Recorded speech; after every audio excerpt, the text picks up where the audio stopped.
All right, we have our Tuesday morning quarterback on, and we have our guidelines for the portal for athletes, right? You were just saying there needs to be a few more rules with the portal. Yes, if you're going to give them that much money, maybe you have to stay all the way through, no matter what bowl game or what your team wants to do. So many things that I think we would all change if they just listened to us.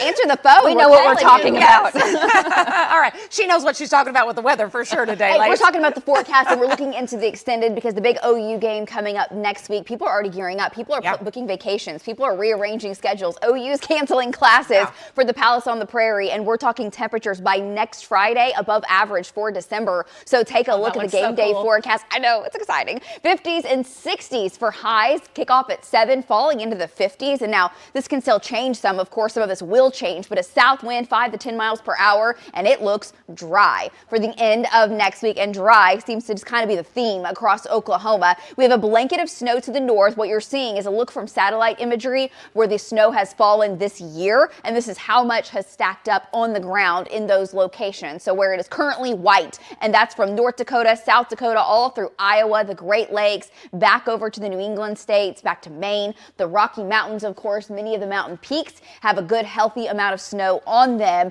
and a lot of folks start thinking about Christmas time and the chances for that white Christmas. And when you look at climate and you look at how many times we've had white Christmases in Oklahoma, it is not a lot. It is less than a 10% chance for any one given year of having snow. And just looking at the extended forecast, that does not look to be the case this year. All right, we'll talk more about your Christmas forecast, of course, as it gets closer. I wish we were talking about more storm systems lined up, bringing us moisture because we need it across Oklahoma. But now for the next 9 days, the projected rainfall across the area is just very, very minimal. These storm tracks are staying up to our north, and where there's snow on the ground, that's where you're getting another blanket of snow today. What we're getting out of that storm is going to be some wind, and with the wind around, it's keeping the fog from being a big problem. We've had some thicker fog down to the southeast, but nothing going on as far as limited visibility across the metro. And check out that view down in Norman, our Lucky Star Skycam network. Is that not gorgeous? Clear skies, sunrise still coming up here in about 45 minutes or so. 7:28 officially.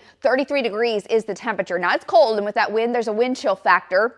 28 in Hinton, 31 in Enid, 38 in Midwest City, 29 in Purcell versus 36 in Seminole. So we've got some 30s, mid-upper 30s. Then we've got areas where winds are light. You've got 20s, even some low 20s. We're closing in on the teens now along the Oklahoma-Texas border in far western Oklahoma. It is frigid and it is frosty as you start off the day today with those light winds. Winds pick up after daybreak today, and they're not incredibly strong today. They get stronger tonight and for your Wednesday morning. Right now, wind chills are down to the teens, the mid-20s for most, and your hour-by-hour forecast, layer up because you'll get to shed a couple of those layers this afternoon. We'll see sunshine and 60s, a beautiful day, but the south wind about 10 to 20 miles per hour is what we're expecting. It's a southwesterly wind, which brings in what we call warm air advection. That gets us into the upper 60s, low 70s into portions of the northwest and the southwest. Meanwhile, some 50s off to the east. Now, where is the really cold air? Because we're talking 10 degrees above normal today. Well, the Arctic air is up to the north, and when you talk about it kind of pooling up and getting more dense and getting colder,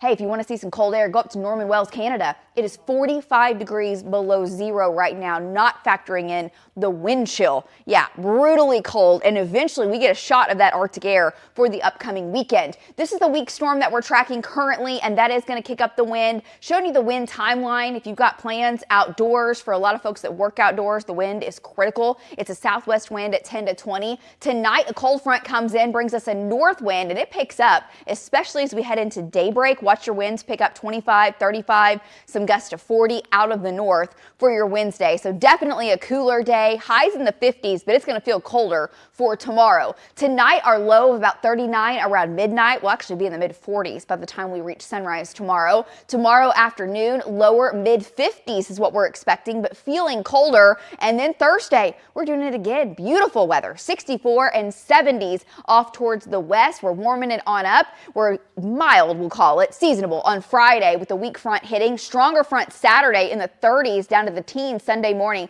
Wind chills near zero Sunday morning. 30 degrees for a high Sunday afternoon. And we'll send it back to you guys.